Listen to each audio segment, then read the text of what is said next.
an alternative for naked. So, and that simply means come as you are in the naked space, which is this unmistakable space.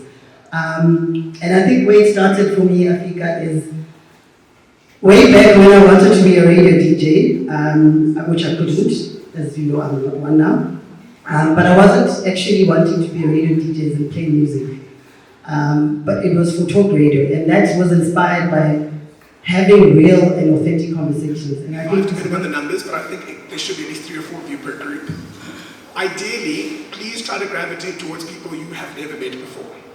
Like I said, in the spirit of a genuine connection and actual networking, try to gravitate to a space in which you have never met the person. Secondly, while you are trying to connect with the people that you're now speaking to, please shy away from speaking about what you do for work and who you are at work. All right? We're here for a connection beyond the titles, and I won't single you.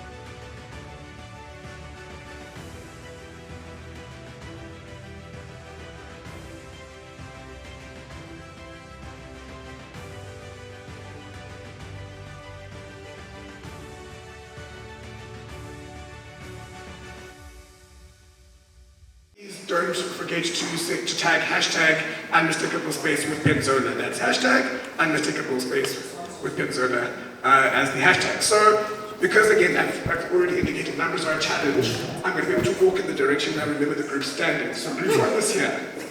Alright? By show of hands, who was in group 1? Okay, because you tried to shrink yourself in this moment. So, we have 2 hikers. And 1 advert, what do you call them? Fitness bunny? Because I think it becomes, we wear these masks in our professional spaces. So it's easy to always be in a performative mode because it's easy when you are this particular character. So the idea of this exercise is to strip away that character and see what else is beneath. Now we've got 2 kids, one's got 3 kids, which we spoke about, just that whole commonality amongst ourselves. And then we realized something profound, guys. Profound, that we're all black. Alright, so my name is Dirane. I was the only lady in a group of guys. We had a lot of disagreements. I wish I was with you guys. But our commonalities were that we were all introverts. We're all brown, right? We were brown. And we all like seafood. Asked whether the gentleman didn't want more children. And I probably went in the left field because I said, actually, what we believe about conception is that the fastest sperm wins, but it actually isn't true. It's the ovum chooses. The ovum chooses, but they choose one. So yeah, that's what came out of our And none of us are fitness buddies, right? As TV guys.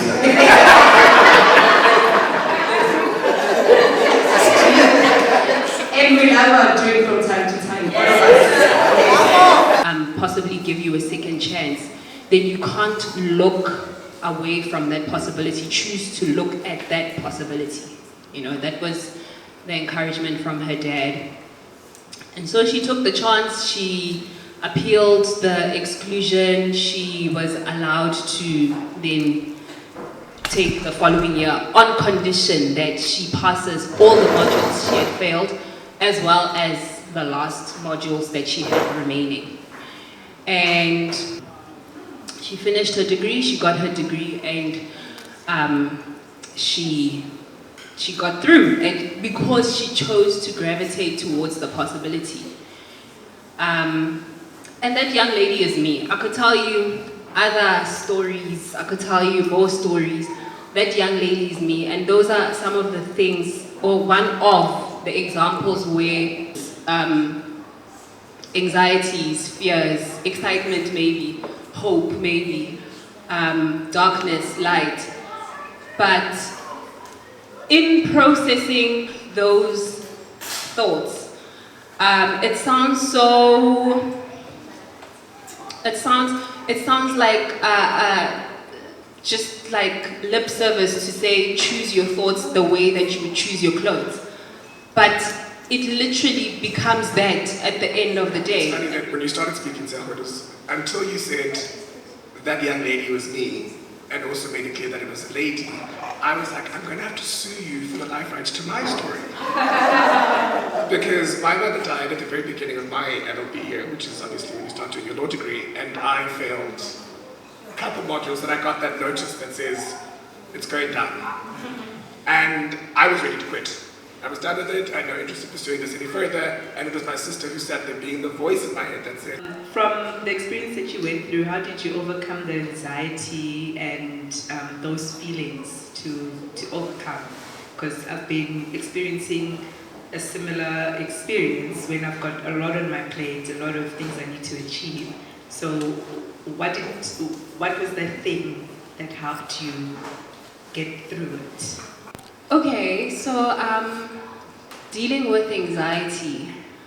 I think in 2024, it would be such an injustice, or I don't know, it would be such a bad thing to have someone not feel safe enough to admit if they're struggling with anxiety. In 2024, I think, and spaces like this, I think, just the bravery of even asking that question, creating spaces to allow people to feel safe to say, I struggle with anxiety, and I struggled with it a lot. I still do. I think it also touches on the answer towards like a team, whether I have a team. But how I got through or get through struggles with anxiety is, number one, being honest about it and allowing myself to let those that are experts in dealing with it help me deal with it. Because I'm not a doctor, I can't self-diagnose, or I can't medicate. I have been on medication, didn't like it, find other avenues with my psychologist. Is anxiety something that I know I struggle with on a daily basis? So, teams aren't only just the teams that you have around you in terms of the family and friends that you have around you. It could also just be a medical team. Yeah. Psychologists, psychiatry, med support. There's no shame in leaning into those things because they're actually a real science that does help people. So just also spread the word beyond just this room. Mental health is important. It's a conversation that we cannot allow to have stigma attached to it anymore. And as people of color, I think we've got a responsibility to our greater communities to make sure that that particular message is spread. And I learned something from this discussion today. So I was explaining to them about the issues of things like low sperm count. And the lesson I learned is that it's easier to talk about problems that you don't have.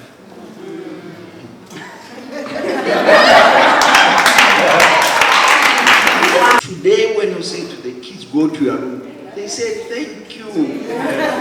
They'll give you a very long kiss simply because now they can go text without any interruptions. So what do? You take away the devices. Unfortunately, now research is showing that when you do that, they go into serious depression. I'm sure you've seen that video that was doing rounds, where this child, it was alleged the mother took away the phone and he took a baseball bat and ransacked the house, broke everything in the house. He was pissed off, basically. We need to be adaptive, we need to stay with the times. You don't have to change who you are, remember your core values, but you have to be adaptive. Like it's what's required now. We can't stay in our ways. She may be entering an age where now she's looking around and saying, I'm from this place. What kind of legacy am I going to live in this place? So you might find that your core gets adjusted, so to speak. I hope that answers your questions. The book is called Halftime.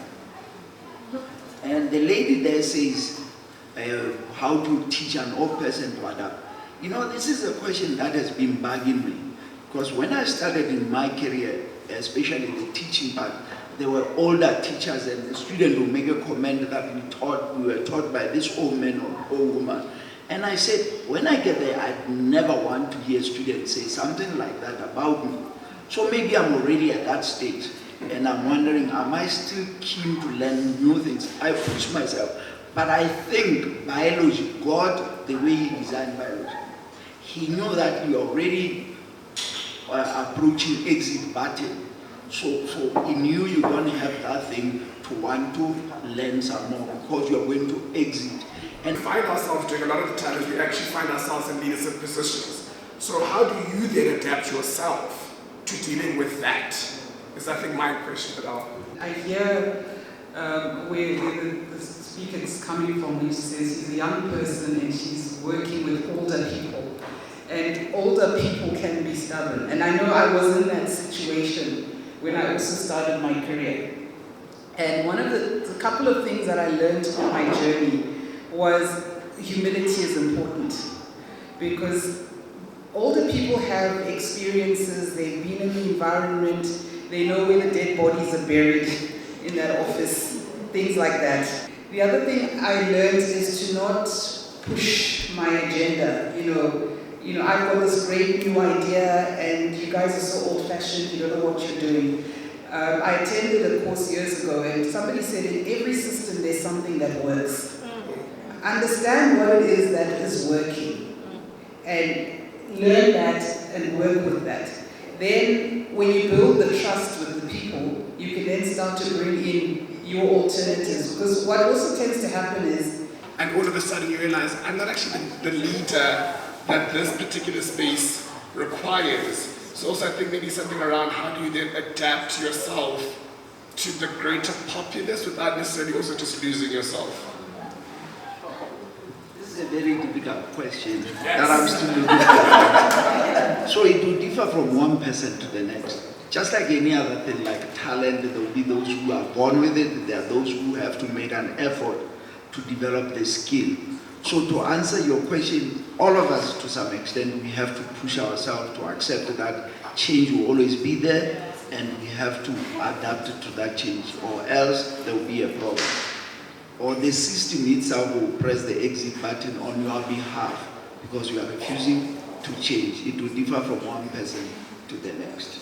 But it's a very difficult question. Can you tell that I like you, yeah? Can you see with the way I smile back?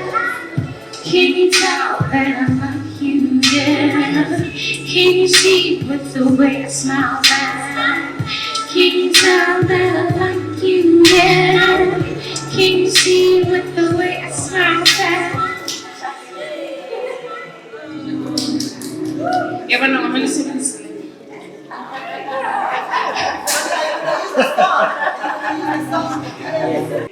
When I listen to you, I've always had this notion, and I've been speaking about it for the last 10 years, that I really want to go into farming. After listening to what you just said now, I have to fight that little last hurdle, just get over it, live the purpose, and nobody must stop me. So at the moment, I'm still battling that, should I go, should I not? But thank you. Ladies and gentlemen, believe it or not, we have come to the end of the formal presentations by our speakers. And so I didn't invite them here.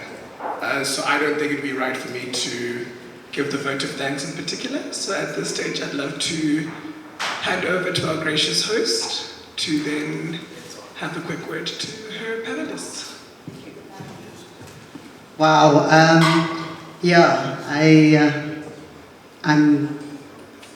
I don't know. I don't have words. I think today has turned out to exactly to how I wanted it to turn out, even better. Every time when you do something for the first time, you spoke about the possibility earlier on, and this was an idea, and I could see that it's possible, but not this possible. So thank you so much to my speakers for making it happen. It did take a little bit of convincing, but yeah, it worked. I had to get Pumla here, Lebu here, And yeah, it's really just, again, the relationships that I have with these beautiful human beings that are sitting with me here. Thank you so much.